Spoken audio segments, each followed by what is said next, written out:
Another episode of SPPI-TV. It's just you and I this time, Dowd. This is going to be fun. We get to run both It of our is. mouths. Yeah. I mean, are we going to divide it exactly? You get 30 minutes and I get 30 minutes. No. It needs to be conversational, I think. Well, I Ladies and might have a gentlemen, little. Might be a little hoarse today because I recorded earlier this week a podcast with my old employer in Nevada, a think tank called Nevada Policy, and how was it? it went well. And we're going to let our supporters, of course, know when that is posted. I think they won't post it for another 10 days or so, but when it goes up, we will let everyone know. And Patrick, I think this is a great idea. It's a way for us to interact directly with our supporters and our very generous contributors. And I was thinking earlier today, back in the old days when television was television, I think the only two programs on the air, 60 Minutes and Late Night with David Letterman, were the only programs that read viewer mail on the air. And I think this is kind of like our way of interacting with our people, and they're free to comment and question, and we'll do some back and forth every on a regular basis. We'll just come and talk to our people directly and solicit their feedback. Sure. And it gives us an opportunity to talk about what we've got going on. Sure. Accomplishments, recent papers, recent research, whatever we've done. And that is the subject of our episode today. We What have a was lot on to our brag about lately, don't we? we have a lot to brag about. First was I want that was a great event. The event that we attended in San Diego, where we got to learn so much about tribal sovereignty and tribal issues that are being faced by Native American pueblos and reservations in today. I mean, these are really important issues, and we also learned how to approach leadership at the reservations and the tribes of the pueblos, which I didn't even think of. And as soon as the presenter mentioned it, I mean that it totally makes sense. Yeah.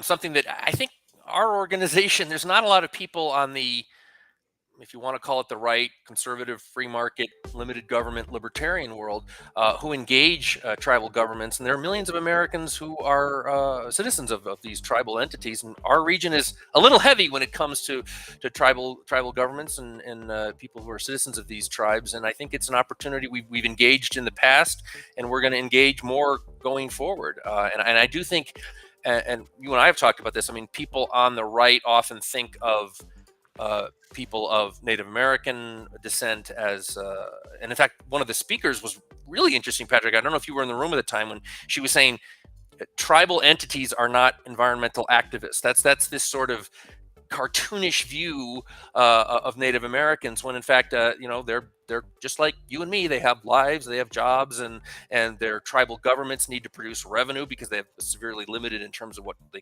way they can raise revenue. So it's great for SPPI to be engaging on that issue, and we're going to be doing more going forward. Yes, we are, absolutely. What else is on our agenda today? What are we going to Well, talk? I think you should brag, sir, about something that's very new. I hope we have time to get into bashing the Pew Charitable Trusts a little, but That was you, awesome. Mr. Our SPPI, Mr. Transparency, you scored a win for transparency in the state of New Mexico. It's our win. Well, your work though, not mine. It's interesting how a fairly corrupt one-party, one ideology state like New Mexico can get a very aristocratic, monarchical attitude toward the plebs in not wanting to respond to public information requests. So regale us with your impressive announcement earlier this week for Patrick Brenner and the Southwest Public Policy Institute. Yes. So, as many of our readers and listeners know, I am Mr. Transparency. There are no other organizations in New Mexico that are dedicated to ensuring government accountability and transparency more so than the team at the Southwest Public Policy Institute. And it's such an important issue. I mean, one, we need to know what our government is doing. And there's no such thing as being able to do business behind closed doors. Absolutely not. No. We have a right as the citizenry, as constituents, as Americans and as residents of whatever state we're in this case, New Mexico, we have a right to know about the dealings of our government. And this is part of that process. So in the state of New Mexico, we have the Inspection of Public Records Act.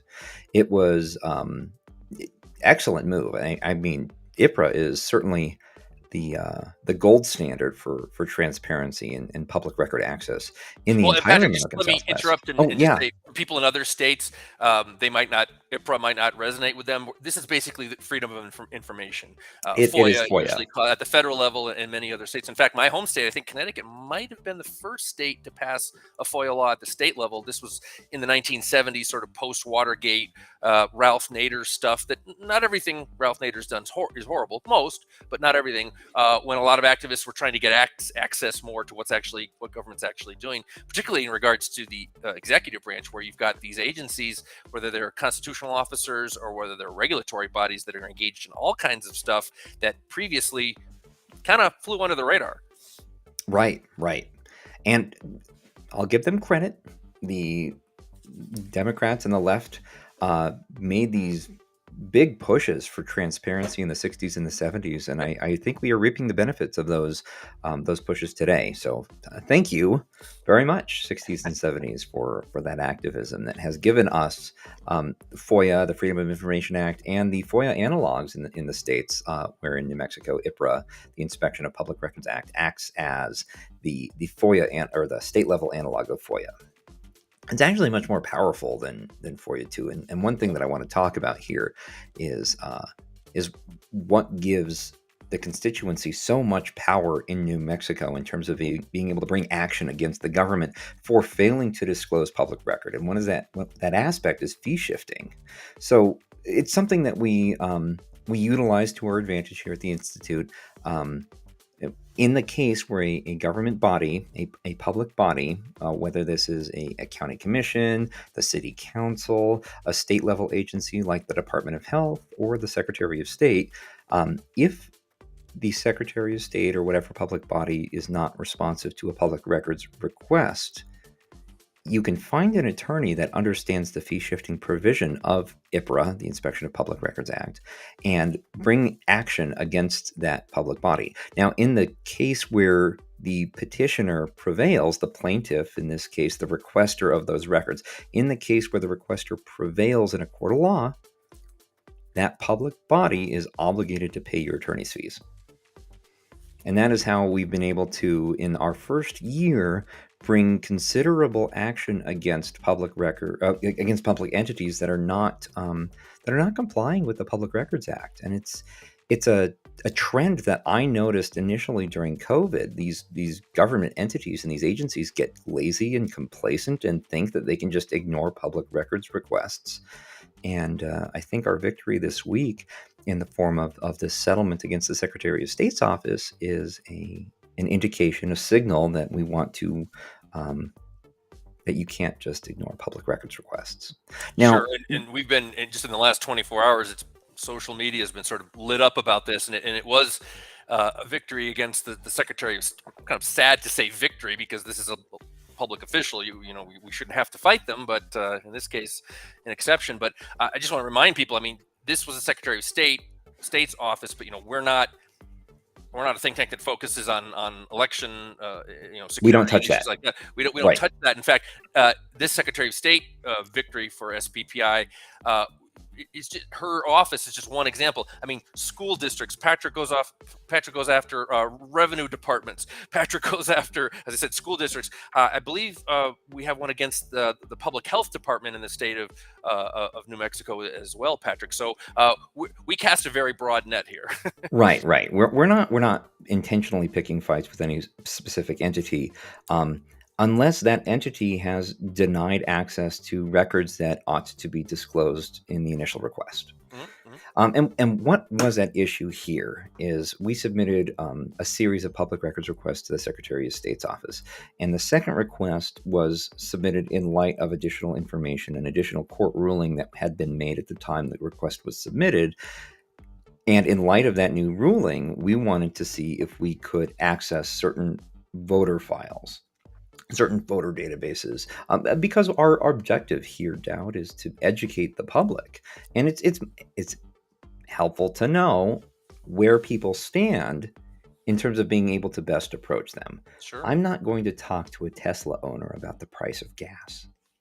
That is such a waste of time. They don't care. Exactly. But they would have a bone to pick if a Tesla owner was subject to additional fees in the process of registering their vehicle, Sure. only because Tesla owners don't pay gasoline taxes, right? So there's a purpose to this. We want to be able to micro-target constituents and educate people that need to be educated, or inform people that need to be informed. And it's helpful to know who we're approaching. And that was the purpose of this request. In 2018, I think it was 2018, the secretary, there were additional rules implemented and that became statute that identified certain voter information as no longer subject to the Inspection of Public Records Act, and it was specifically email addresses and phone numbers. And our intention behind this lawsuit is to eventually challenge those statutes. We believe that those statutes are unconstitutional. An email address and a phone number is just another mechanism for us to be able to contact you. Yep. And email addresses and phone numbers aren't private. You volunteer that stuff to Facebook all the time. I mean, there's no such thing as privacy when it comes to your email address and a phone number. Well, And speaking personally, Patrick, my mother laughs at me about this, but I go to my mailbox about once every 3 to 4 weeks now. I mean, my phone and my email, that's how I communicate with people. right. And I think there's nothing wrong with being able to email somebody, and there's additional rules about what types of contact are permissible. There's can spam; you can't just spam people. Right. So there's all sorts of rules out there that presently exist that govern allowable communication between entities like ours and the general public, especially when you're engaging with these people using a mechanism that they haven't specifically opted into. That's not what we're addressing here. We wanted to find out from the Secretary of State's office additional contact points for these people so that we can educate the public, and then have the public educate us with surveys and polling issues that we are constantly pushing out to the public. I mean, And that if was our people want to tell us to go pound sand, which some occasionally do, they can do that too. right. They can unsubscribe. They can ignore us. They can throw our email in the trash bin. It's super easy. Just like they throw out mail, snail mail. I mean, it's no different. It's just another communication avenue. So that's what's at issue here. Those statutes we believe are unconstitutional, and our eventual goal is to be able to challenge that. Now, something that the state of New Mexico has done right in 2012, the Republican Party of New Mexico v. the New Mexico Department of Taxation and Revenue. That was an incredible case because it did away with something that is referred to as the reason test, the public interest reason test, or it varies by state. Arizona still has this problem, but it gives records custodians an unusually authoritarian power, where if I, Patrick, submit a public records request to the Department of Taxation and Revenue, the custodian over there can analyze the request and single-handedly make a determination that releasing that data or releasing that public record is not in the best interest of the public, and then deny the entire request. Mm-hmm. And just one custodian can do that, and it's totally arbitrary. But this case in 2012 with the RPNM v. New Mexico Department of Taxation and Revenue did away with that reason test, and that enables us to make the public records requests that we are making. And that's not the case in Arizona. The state of Arizona has the Carlson balancing test, and one of our objectives with some litigation that we'll be filing next week is to overturn that. Yep. We're and we've causing trouble all throughout the Southwest. Well, I mean, they don't call us the Southwest Public Policy Institute for nothing. Well, the other aspect of that, Patrick, that I think a lot of people don't get, when people just hear words like freedom of information, oh, well, now we have this ability. From over the last few decades, we've gained the ability to get access to these government records. Written into the law, depending on the state, there are some pretty giant Mack truck size exemptions that allow bureaucrats just to hold that back. And just as an example, and I might have mentioned this on one of our previous episodes, I tried to get I was doing a coast to coast search of all of the metropolitan areas that were offering huge mega corporate welfare giveaways to a government entity, the U.S. Space Command, which has been in the news recently. We don't need to get into that, although it does affect our area in Colorado. And the city of Albuquerque was one of several cities that said, well, we don't have to provide the offers that we've made to the Pentagon because under the sort of trade secrets exemption in the statute, this would fall under that. So we weren't even aware in the city of Albuquerque, 560,000 people, and this is true in other places as well. We couldn't, those of us who were, whether you're an activist or a journalist or a writer or whatever, a researcher, we weren't able to get that information for the public to see what senior officials at the municipal level were offering in terms of literally, in some cases, millions, tens of millions of dollars to lure these projects to their communities. Pretty weaselly, I would say, and it's something that we all need to be aware of. Sometimes freedom of information isn't so free. Right, right. Well, I mean, the other problem too is in New Mexico, we have a problem with the spaceport records. Oh yeah. There's a lot of spaceport records that are really locked down tightly, and that's an issue. I mean, those are public dollars that are being spent, and these exemptions that are created for these pet projects and these huge corporate welfare giveaways Yep. are tax dollars are being spent. Why is Virgin Galactic? Why do they get privacy when they're using so many of our taxpayer dollars to send these billionaires into space? Yep. There are some good exemptions. There are some good exceptions under public records law. Like, we're not asking for social security numbers. Oh, right. Nobody's Right. asking for medical records, right? And those are good exemptions that we're not challenging. And that's not our purpose in any of the work that we're doing. There are certain privacy expectations, and we respect those privacy expectations. The problem is that, I mean, sometimes they just get a little too aggressive on the privacy exception. We openness and transparency voices and activists, we annoy them sometimes, Patrick. You know, they just like to do what they're doing and not have to deal with, you know, responding to our legal requests for information. Sometimes they get a little uppity about it. A little bit. We try to be respectful. We do, but they also need to respect the law. Yep. And that's what we laid out today, and this week. Good news for SPPI. Very good news, and more to come. And the people of New Mexico. Yeah. Right. Well, I mean, they did kind of foot the bill. Yeah. Well, you know, elect people who hire staffers who are agreeing to comply with the law, and we won't have that problem, will we? Right. Right. What else is on our agenda? Let's stop talking. I mean, that stuff is so dry. It's hard to make it it's sexy. Important, but it is. I can see people the eyes glazing a little bit, folks. It is your government. I'm interested in something that we may or may not have achieved, but I think the evidence is in our corner, Patrick, regarding one of our marquee projects that again was based in New Mexico, but really has implications for every state, even though states beyond the Southwest. We've gone up against a very powerful liberal foundation, and I guess I should say, I don't know that its founders wanted it to be liberal, but it's a family foundation that became quite liberal, quite leftist, on a financial freedom, financial regulatory issue. And I was just thinking, Patrick, when we've realized what's going on the last couple of weeks, I don't really think I've seen something like this in my 30 years in public policy research, where you had a mega, I guess, their endowment in the billions of dollars. I mean, it's a Yes. huge entity. In this case, the Pew Charitable Trusts, which is literally the plural, the Pew Charitable Trusts. They have multiple incarnations of various entities.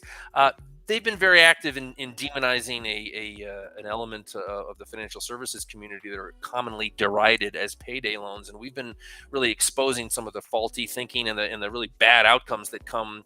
And New Mexico is a classic example, and we have evidence from other places as well. But we've been exposing some of their claims, and it seems like their whole anti-payday payday loan operation just doesn't exist anymore. They've walked away from it. Enlighten us, Mr. Brenner, on that particular victory for our organization. That was interesting. It is. We're still trying to figure out exactly. Well, I think we know it. I think we know what happened, and it does. Yeah. Part of the problem is some of the language that they were using in their argumentation, and this comes from the what's his name, Alex Horowitz, who used to manage this project for the Pew Charitable Trust, and they called the project the I think the Consumer Lending Project or the Hmm. Consumer Finance Project, Very over benign sounding name. right over at Pew. And earlier this year, in January, the Pew Charitable Trust announced that 6 of the 8 largest banks in the United States were now offering a affordable, small dollar. I love using the air quotes, small dollar short-term loan. What is that? I mean, that's a loan that is generally under $1,000. That is generally borrowed by a borrower for anywhere between like 3 and 8 months, less than a year, which is, I still don't understand why they're required to apply APR, annual percentage rate, to a loan that's borrowed for less than a year. Nonsense. Yeah. That's not a fair pricing methodology that they're required to disclose. But Pew announced 6 of the 8 largest banks in the United States were now offering this short-term loan at an affordable rate, and that I don't know. That just rubbed me the wrong way. I wanted to find out for sure if that was the case, and I had a sneaking suspicion that Pew and nobody at Pew had actually bothered trying to apply for them, and that's where we come in with your genius title. Oh my gosh, you are an amazing writer, Dowd. Don't ever leave me. I was told by a professional editor that I have a gift for headline writing. So Oh, it's beautiful. the Seinfeld reference in our study, "No loan for you," No just loan for seems to you. resonate with people. It was beautiful. It was short, sweet, to the point, and lent itself very well to the second iteration of that report, which was No Loan for You 2, TOO, but also part 2 in a series. No Loan for You, where we actually went out, I put my credit score on the line, and we applied for 3 of those loans from those banks that had branches in New Mexico. It was US Bank, Bank of America, and Wells Fargo. So those three branches were offering this short-term specialized emergency loan product, as was being advertised by Pew, and we had a sneaking suspicion that that was our hypothesis going in, that these loans practically don't actually exist. They exist on paper and they're advertised, but the lending criteria associated with them and connected with the approval process are so strict and time sensitive that the loans might as well not exist. And we proved that correct.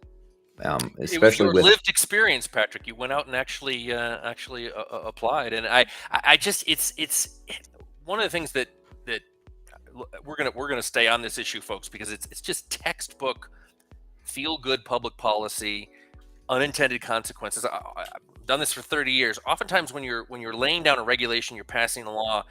The decision makers are trying to compress a balloon, basically, and you can push it down and it pops out somewhere else.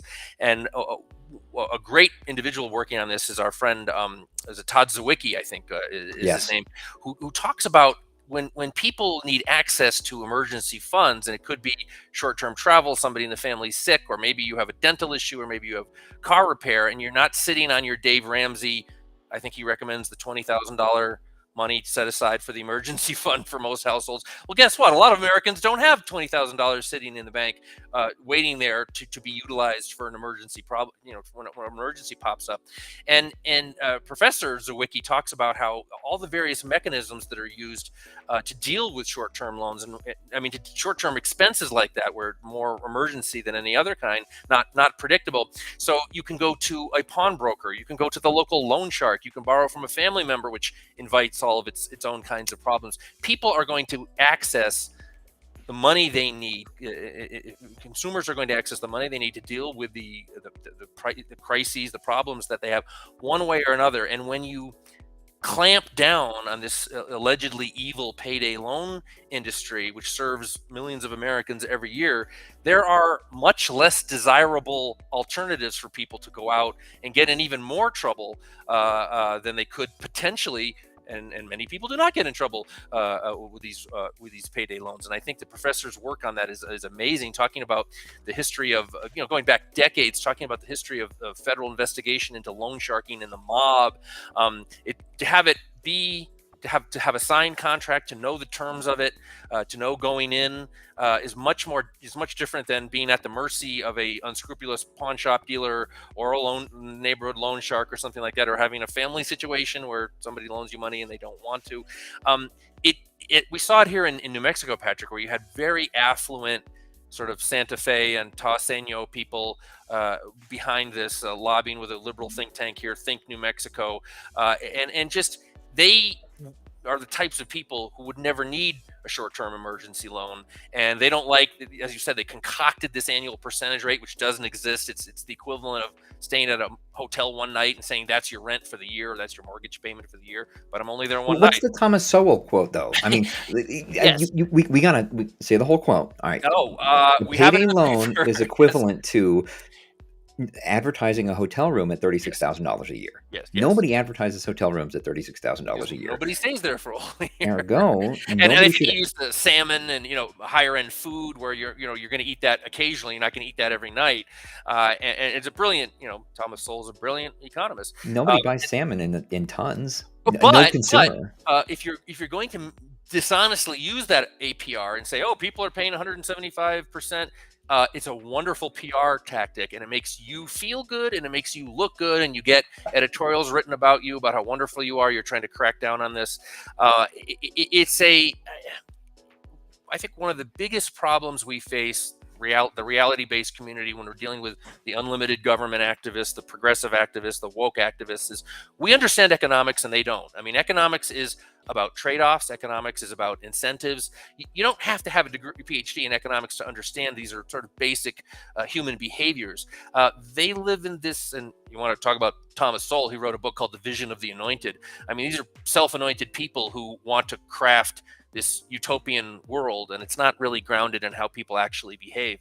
And so it's been a great joy of mine, not having much experience in the payday loan world many months ago. The last 6 months we've been working on this, Patrick, it's been something of a joy of mine to really dig into this. And I see the exact same problems manifesting themselves that when it comes to the so-called payday loan regulation that you see in transportation and healthcare and energy. A populist, mostly on the left, but we do have right-wing populists too. They believe there's a problem. They enact a big government solution. It could be a regulation. It could be a law. It spawns unintended consequences where oftentimes what you're trying to address isn't fixed, and you are creating those unintended consequences that you didn't see coming, whereas some of us who are maybe a little wiser and a little more experienced and a little more reality-based can predict that these unintended consequences are coming along. So although this particular issue was new to me, the effect of these policies, I've just seen it in so many other policy areas, Patrick, over the years. And what is the policy? The policy is a rate cap, and a rate cap is a price control. Yep. It's the same with the minimum wage. Minimum wage is a price control on labor. Yep. And you wonder when you wonder, minimum wage is a classic example of this. Green power is another example of this. And as hard as we work to present the data and the evidence and the arguments to the people who are so enraptured and feeling good about themselves. And I think it was T.S. Eliot who wrote a beautiful line about the people who are lost in the endless struggle to think well of themselves. And that's really what we're up against so much. And I think there's enough Americans left, certainly in our region of the country, where we have a lot of solid thinkers out there who understand the law of unintended consequences. That's kind of what we've spent a lot of our time fighting, the notion that there are no unintended consequences to well-intentioned big government so-called quote-unquote solutions. We're there to give you a broader perspective, folks, and warn you about what's coming down the pike. Right. Yes, and part of that, I should say, Mr. Brenner, which is something I didn't even know about until was it yesterday or the day before?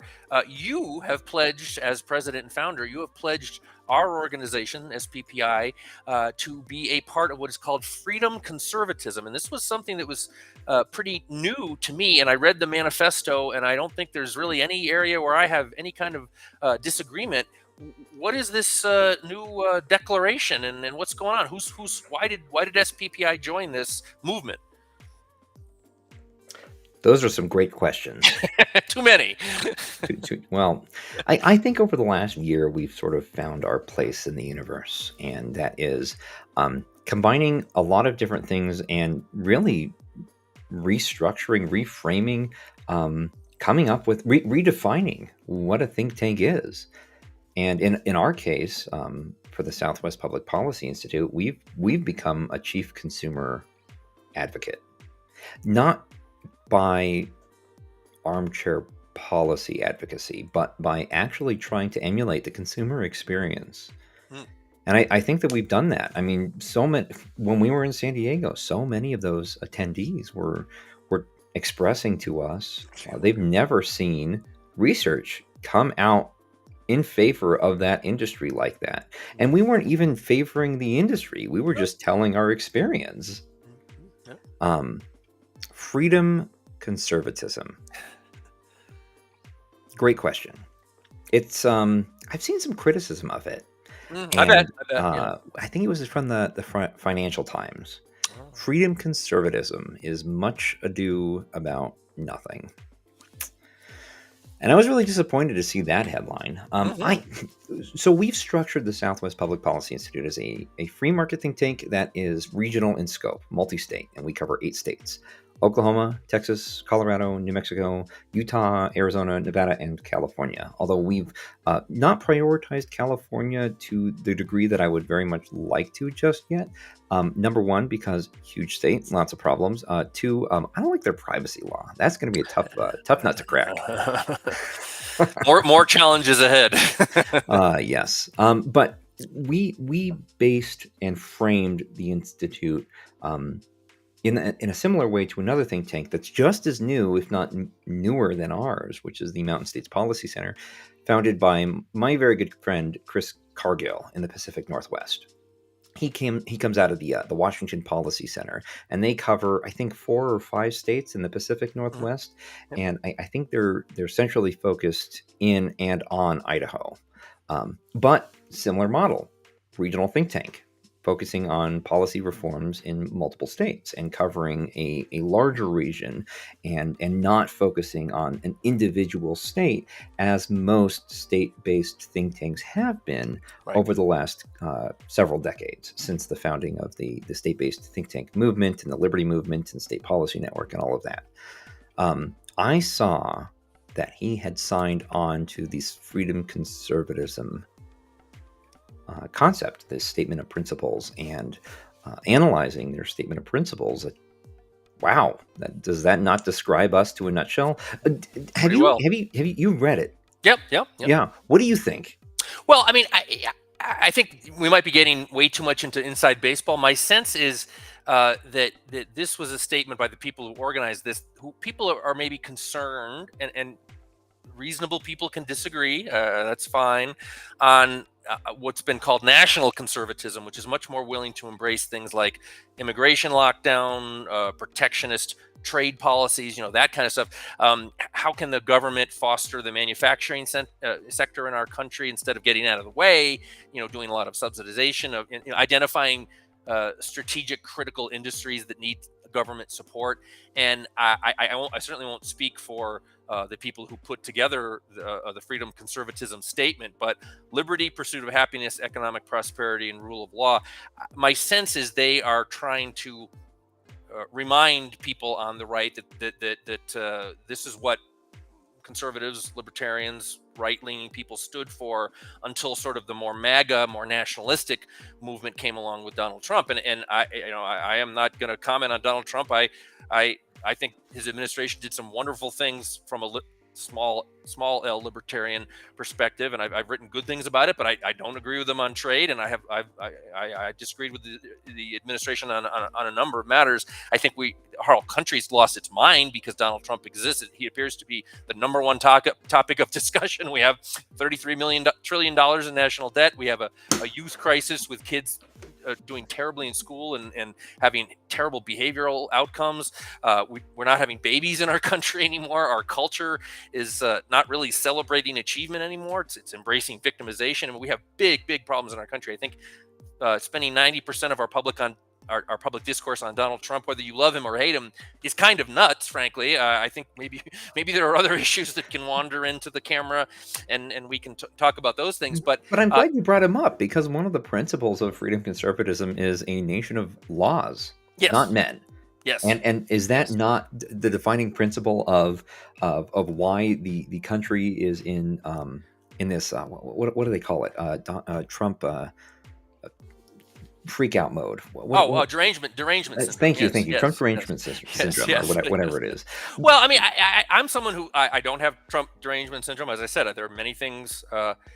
There were many free market oriented. I mean, in terms of cutting taxes, the Trump administration's attempt to roll back the federal regulatory state was one of the best things any administration's done in the last 100 years in America. So you're not going to get me to bash Donald Trump, but you're also not going to get me to agree on the more national conservatism stuff, which I disagree with. So I can't speak for these people. I wasn't part of the people who put this together, Patrick, but I do think this is kind of a redefinition and rededication to the principles of people said to be on the right. I mean, liberty, pursuit of happiness, economic prosperity, and part of economic prosperity is upholding the free enterprise system, and then finally the rule of law.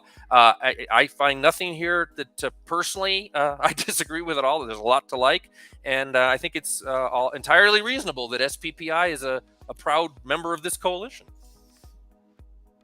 I think it helps us refocus, recenter ourselves in why we're doing what we're doing. Well, and frankly, the names that have been associated with this are people who I have followed for years, and many of them I respect their work, and I'm just glad we're part of it. So, folks, all of what we're talking about can be. I haven't done my job today. Southwestpolicy.com is where you can read all of this work, and you can contact Patrick. You can contact me, and we're going to be doing these discussions on a more regular basis, just telling you about what's going on with SPPI, and I want it to make it interactive. You can log on and ask us questions and yell at us if you want, or praise us if you want. Our heads are a little big because we were at a conference in San Diego recently where a lot of folks were liking our work. So maybe Mr. Brenner and Mr. Muska need to be knocked down a peg. I know that our recent success on the transparency front has prompted a lot of Twitter comments, Patrick, where we were called grifters, which it's always I saw that one. It's always good to be called grifters when you work for a nonprofit organization, as many Americans do, and take salaries that are lower than they would be in a for-profit operation, to be accused of being a financial fraudster. I'm picking up what you're putting down. Yeah, exactly.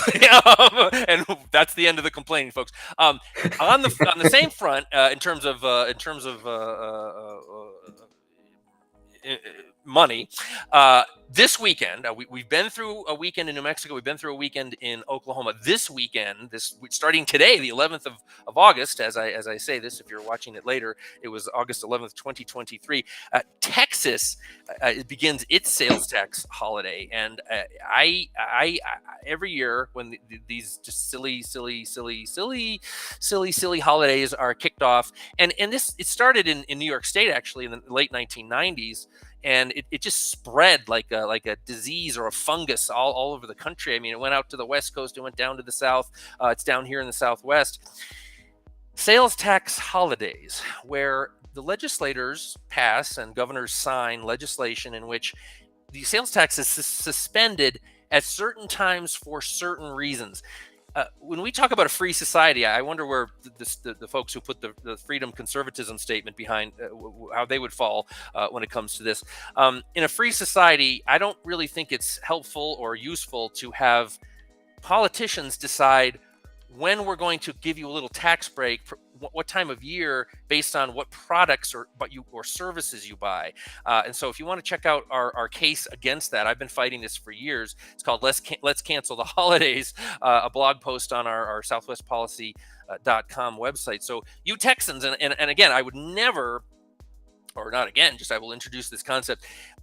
If you can legally avoid a tax, and people certainly take advantage of tax perks and shelters on their income taxes, to the extent that you're complying with the law, it's legal. It's not going to cause you any trouble with the revenue crats. Take advantage of that. I'm not telling anyone in Texas to not go out and take advantage of the sales tax holiday. I'm talking about it from a policymaker's perspective. We'll start at the philosophical level, as I was mentioning, where is it really a legislator's job, a governor's job, to decide what should and shouldn't be blessed from the tax system based on the time of year and what you're buying? And these have taken the form of back to school. They've taken the form of, in Mississippi, firearms purchases. I'm a firearm owner. I'm a big Second Amendment supporter personally, but in Mississippi, I think is the only state where they did firearms purchases. I think in some of the hurricane-prone states, they've done emergency preparedness equipment where the sales tax has been lifted. I guess probably more toward hurricane season, which we're getting into now. And it started with clothing in New York back, I think it was 1997. Patrick, there are Muska's axiom number one: when Republicans and Democrats get together on a policy, watch out. It is a disaster, okay?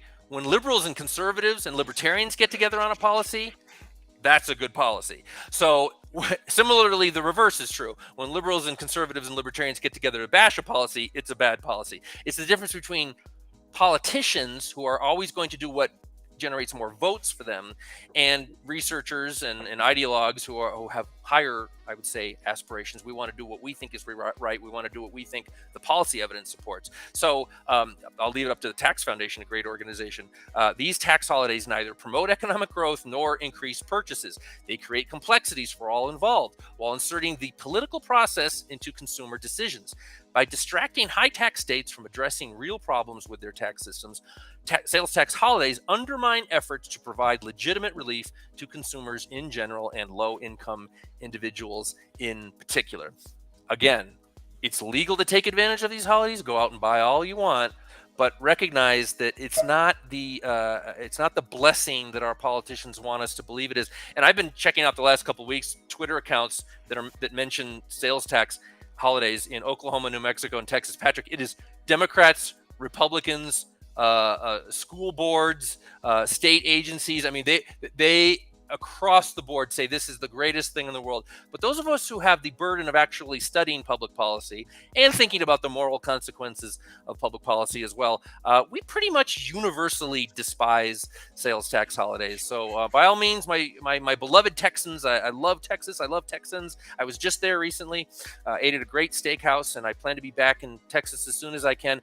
When the Buc-ee's opens outside Amarillo very soon, I'm going to take a day trip out to the new Buc-ee's out in Amarillo.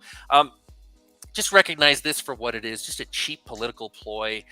It doesn't improve economic growth, and it's something that I think we should, as voters, have the wisdom to just scoff at and laugh at. And when a politician starts talking about it, just point at them and laugh, because that's what they deserve. This is just nonsense, feel-good silliness. You wouldn't call it regressive, though. Oh boy, would I call it regressive? I mean that's a good question. I mean, because some of the stuff that we fought already this year, in terms of price controls, is regressive. I mean, price controls are regressive. Is a sales tax holiday? Does it fit the definition? Well, I think it's sold as progressive in that it's going to impact lower income people more, and particularly when it comes to like a back to school sales tax holiday or a clothing holiday. Lower income people might not need guns as much or emergency preparedness equipment, but a lot of most lower income households buy clothes, I would say, and then many have children. So it's sold as a progressive measure. But if, again, the revenue that is lost by state governments or local governments, it's not cut from the budget. They just make it up in other ways by getting revenue from you in another way. So just don't fall for that, and don't fall for sales tax holidays. It's just, folks, it's really the worst kind of policy making, because it's based entirely on re-election. I mean, they want to be able to take this to voters and say, we gave you all these wonderful sales tax holidays and we're giving you a break. At the same time, they're not fundamentally reforming their tax structures. They're not simplifying. They're not broadening the base and lowering the rates, which we know is good for economic development. So it's a personal bugaboo of mine, but I'm far from the only policy researcher to despise sales tax holidays. There's a lot of good literature out there, folks. Even the Federal Reserve has done some research on this, bashing these. They're just theater. It's just theater. I mean, what would really help? I mean, if you're taking the sales tax holiday concept in New Mexico, What would really help New Mexicans is reforming the gross receipts tax. Absolutely, I mean, absolutely. all And the double and triple and pyramidal taxation that occurs as a result of this policy, which was well intentioned at the beginning. I mean, if you yep, read all of the documentation that's available about how the gross receipts tax came to be, I understand their reasoning. yep, I yep. get it. But look at the damage it has done to New Mexico compared with the other states in the region. Just Yeah. compare us, your comparison with Arizona earlier this year. Oh, Just absolutely. comparing these two states. Well, in a sense, New Mexico has a European style VAT, value added tax, because the tax is applied through various levels of production before it gets to the final consumer. And really, what the brightest people in tax policy say is we should stop this idea of the sales tax altogether and call it a consumption tax. So basically, all goods and services in your state, or wherever your jurisdiction is, it doesn't matter if it's a haircut, it doesn't matter if you're going out buying a lawnmower, whatever, goods or services, if it's final consumption, you are this transaction is the end of this process.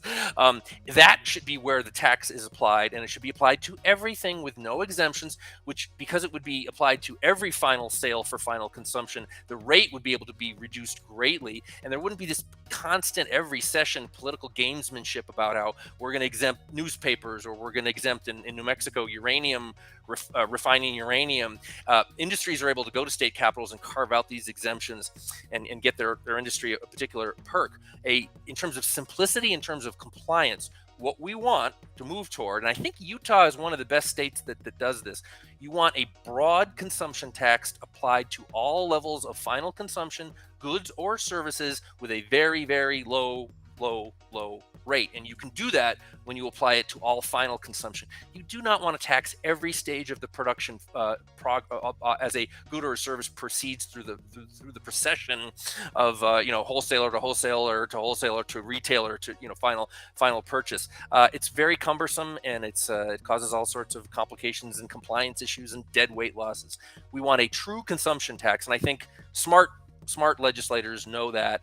Politically, then that's where you get into the trouble, because a lot of times good policy makes for terrible politics.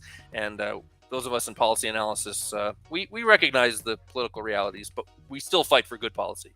Well, they like the cash cow. I mean, they Yeah. like having access to all the money and all the revenue that is generated by Yeah. such Yeah. That's such a true. tax. Yeah. Yeah. Yeah. Yeah. Hey, it's politics, baby. Shucks. Yes. But that's my screed against sales tax holidays. And by all means, Texans, go out and do take advantage of it. It's legal, it's fine, but let's all work down the road. Let's work down the road to get these silly little theatrics eliminated at the state level. Anything that came out of New York State, folks, it can't be good. We had it for a quarter century now. As this disease has been popping up all over the country, we don't need it here in the Southwest. We don't need it anywhere in America. Patrick, we are running desperately low on time. We had a little bit of a late start today, but will you let me just give a final endorsement on the nuclear side, because we have a guest next week talking Please. about nukes, and you're giddy. I mean, you're absolutely giddy to be talking to the grandson of the great Oppenheimer, Mr. Oppenheimer, who people in New Mexico know a little bit about. Folks, we had a new nuclear reactor come online in Georgia, unfortunately not in the American Southwest. But if you want to look at my take on nuclear in the American Southwest, we're a prime location for expanding the nuclear industry, which has been, let's face it, the renaissance we heard about 15 years ago, it really hasn't happened. We're glad to have that new reactor in Georgia, but let's look at more opportunities here in the Southwest. Clean power, safe power. Even if you're a radical environmentalist, you've got to acknowledge no carbon coming out of those nuclear reactors. When you see those cooling towers, that's just steam coming out. That's not carbon dioxide and lead and mercury and all that nasty kind of stuff that old power plants used to have. So check that out at southwestpolicy.com. And I'm going to kick it over to our president and founder to talk about next week's guest, because it's something of a significant get for us at SPPI, and we're psyched about this. I'm really excited. Yeah. We're gonna have to take that one on the road, so I'm gonna have to lean on you pretty heavy. I'm gonna be in Arizona visiting our new board member, Becky excellent. Noglia. Yep. She just joined and was approved by the rest of Great the board lady. yesterday, so that's awesome. So we're Heck gonna of go a have lady. lunch. We met her in Tempe a couple weeks ago. Yeah. Right. But next Friday, Uh, by the way, you gotta go watch that movie. I got to at some point. You Yeah. got to. Yeah. If the dogs It's a will let me business get away. expense. It is a business expense. So make sure Yes. you charge it to the company card. Yep. It is Yep. background research. Am I allowed to drive Unbelievable. to Southern California to see it in the IMAX 70 millimeter? Or do I have to see it in New Mexico? We should have seen. We should have done it when we were out there. Yeah, yeah. Oh well. I think it's some ridiculously small number of the full IMAX theaters in this country, like a dozen or 15 or something, where you see the full effect of it. But it's, it's such an important part of American history. It's so fascinating, and I can't recommend enough It, Richard Rhodes's book Dark Sun. First book was the making of the atomic bomb, and then the second one was Dark Sun. So much history of the American Southwest, history of New Mexico, history of uranium mining here in the Southwest.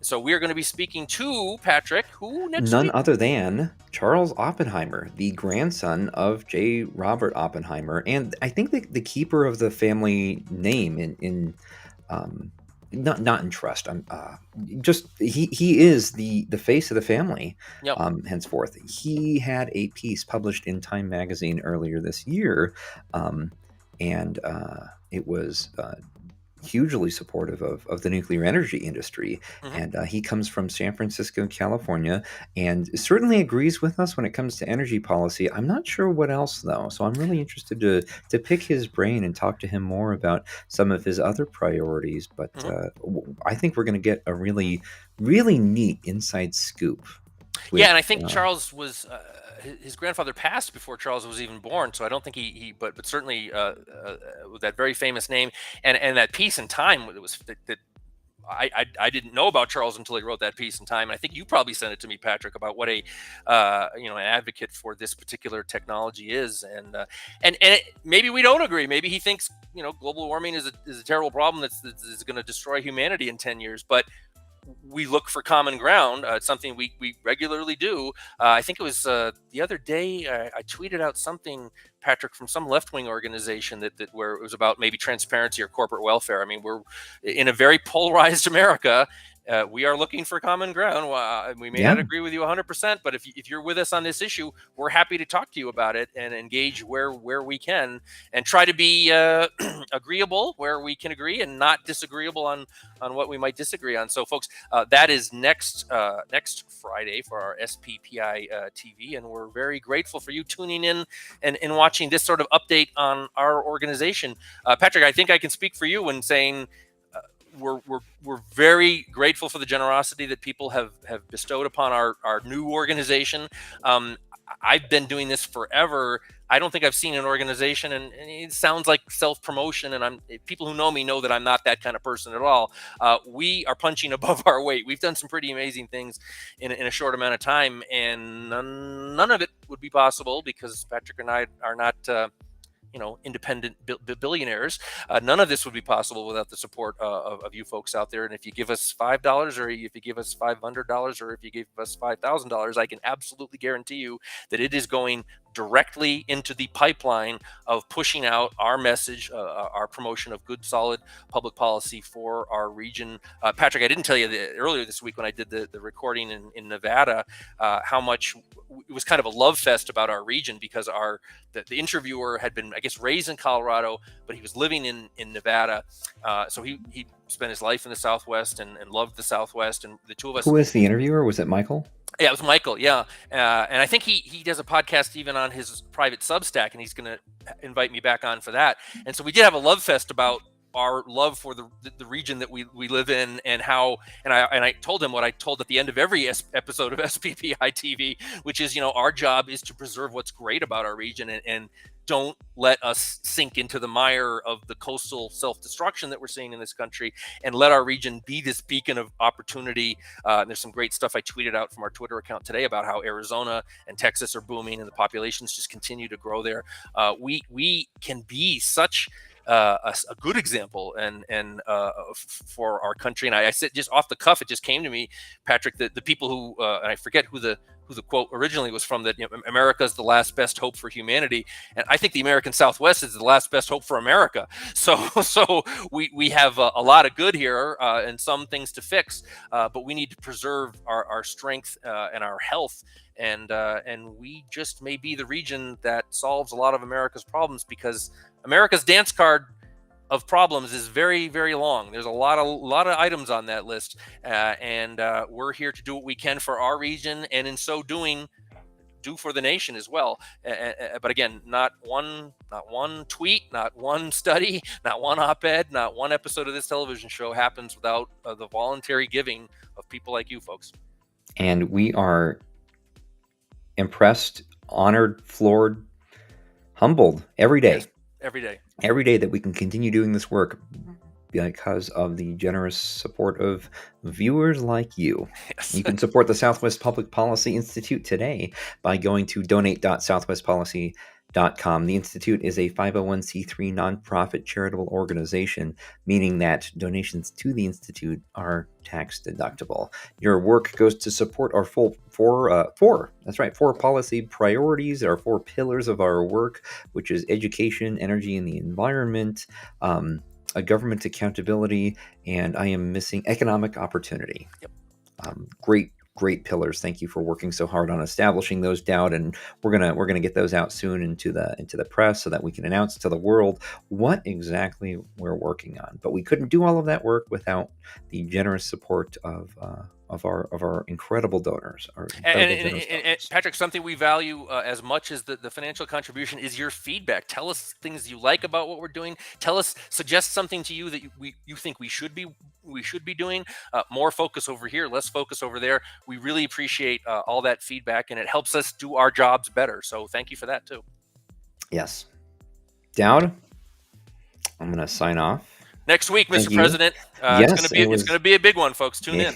I'm really excited. We should boost some of those tweets so we can get some more engagement there. But Dowd, have a good thank week, you so everybody. much. Yep, thank you for joining us today for another episode of SPPI-TV. This was episode 20, Insiders Only. You can find out more about the Institute at southwestpolicy.com.